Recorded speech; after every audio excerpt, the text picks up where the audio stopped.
What's up, guys? So the next part of the video that you're about to see was a little rushed. We were waiting on a wood delivery. We ended up getting 2 wood deliveries,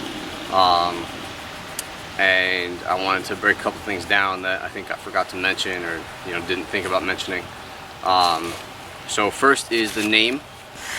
So it's 8 Built.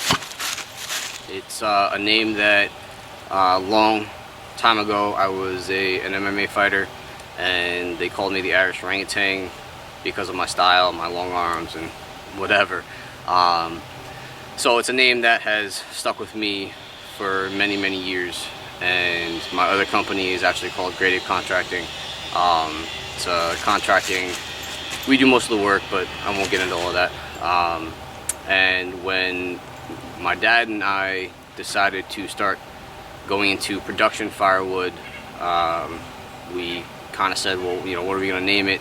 And I had already gotten ideas of processing slabs, firewood production, built-ins. It originally started as a legal way to sell work without having to use my contracting license. But again, we won't go into all of that.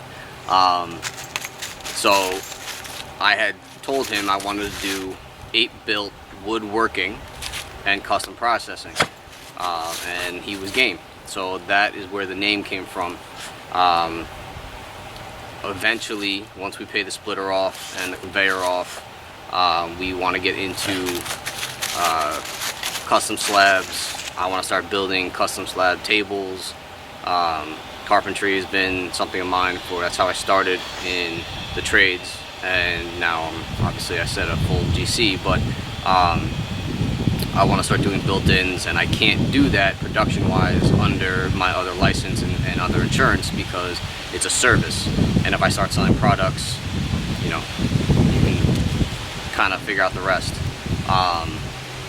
So we're looking at the LT40, the Wood-Mizer LT40 eventually, and of course here comes the wind again. But I wanted to break that down and kind of give you an explanation on the name. The reason why we started to sell firewood is I started out with a Dirty Hands 35-ton splitter.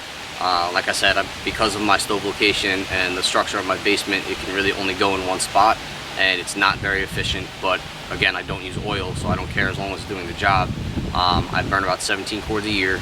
Last year was my heaviest at 19, and some years I get away with 15. So I started out with a Dirty Hands 35-ton single head splitter, and I knew that we were going to eventually upgrade. What I didn't know is that that splitter would go down twice in the last 8 years that I've had this setup. If you hear in the next part of the video I say 10 years, and thinking about it, it's actually I've been burning wood for heat for closer to 15 years. So the splitter went down, and I had to buy about 6 cords of wood, so probably 6 cords of wood two or three different times in the last 8 years, which really isn't bad. Like I said, I have guys drop off, I go pick up wood, I process my own firewood, and what I realized was 3 different people. I don't know if they think that people burn out of the pile that you get. I don't know what their reasoning is. I don't know if it's a production cord versus an actual cord or whatever it is. The closest I got to a full cord was about 15 cubic feet short, and the worst I got was about, I'd say, just over a half cord, and the guy tried to charge me for a full cord.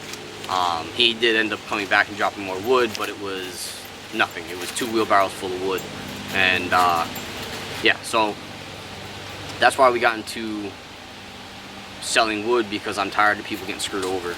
I think if we educate people on what a cord of wood is around here, like I said, we're in the tri-state area, so there are a lot of people in my area that burn, but I think there are a lot of people that aren't knowledgeable about what they're burning, when they're burning, how to burn it.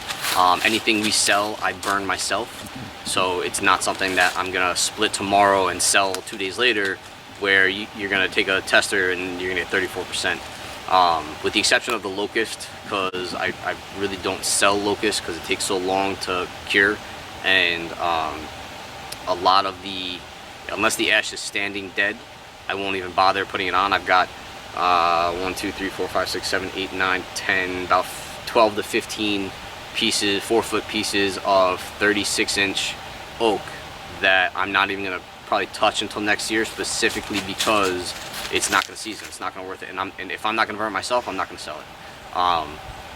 So that goes into that. We really decided to do production sales because people around here get screwed over really bad, really bad. And when you try to talk to, very politely, the seller, most people just give you the finger and tell you to shove off.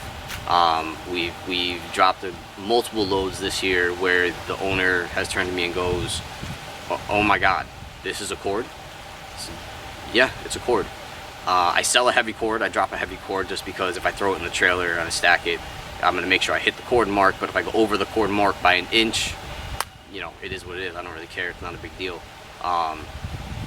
And I have not had one person come back to me and say, "Oh, I'm short," or most people come back to me and say, "Thank you so much." I've had a couple people say the wood is too small, the wood is too big. I tried separating between wood boiler wood and fireplace stove wood. It's not worth it to me. It's not worth it, and there are so many people around here buying wood that if they don't want to buy from me again, that's okay. It doesn't bother me. I primarily do this for myself. We hook up friends and family, and then a friend of a friend will call, or a friend of a family member will call. So yeah, so that's it. The next thing, to make sure I got my cheat sheet so I don't forget. My mind jumps around a lot, I work a lot, and my memory is shot.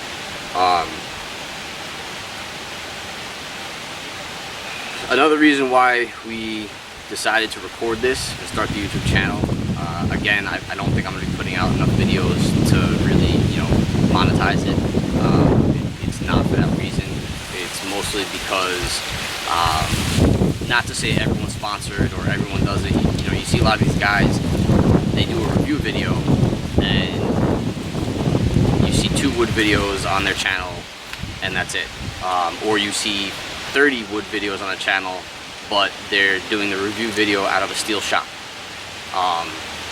And that's not knocking everybody. That's not, I mean, there's thousands of videos out there. The ones that primarily pop up when you go, you know, Steel 462 break-in or MS 661, you know, startup. A lot of the videos are not real videos. Let's say real. A lot of the videos are not real videos. They're tainted videos. They're sponsored videos. And again, there's nothing wrong if you can get to the channel to that point to where you are monetized, you are sponsored. That's awesome. Good for you, as long as you're not associated with a specific dealership. And you'll see later a really cheesy short piece where I show the saws that I've been working with, and I've been working with steel for about, I don't know, a month. And I've been working with Echo for almost 20 years. And again, they're not Echo Home Depot, they're Echo USA. So, you know, take what you will from that. But don't say, "Oh, hey, I went out and bought a Timberwolf and it sucked." It's like, yeah, it's gonna suck. It's primarily plastic. That's why if you go to the same saw in Echo USA, it's $200. Well, back then, I don't know what it is now, but it's $200 more. There's a reason for that. You know, it's the same motor, same CC, same saw, but it's $200 more. So, you know, we'll go from there.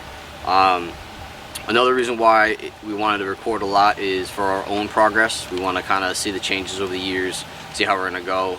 I don't know if I'm going to stay here. I don't know how long I'm going to stay here with the economy it is. It looks like I'm not going anywhere right now, but at least my dad and I kind of wanted to see our own progress, and it's fun for the kids. You know, the kids see how we started. I'm not from a family of entrepreneurs. I myself am a semi-successful, I don't want to, you know, boast, but I'm a semi-successful entrepreneur. And it's kind of cool when my kids are older, they can see the videos, and I don't think YouTube's going anywhere, so they can just, you know, go to the channel and type it in. we also have a combined 40 plus years of experience. You know, this stuff is second nature to me now. I started running chainsaws when I was 13, 14 years old. I started splitting wood as soon as I could hold an axe and swing an axe. You know, like I said, I didn't want to give my dad's age away, but now that I think about it, he's probably been splitting wood over 40 years. You know, I think he's like 56-ish, something like that, 57, gonna be 57. But he's had a doctor's appointment for hernia surgery, so that's how much work he puts in outside of the cop car.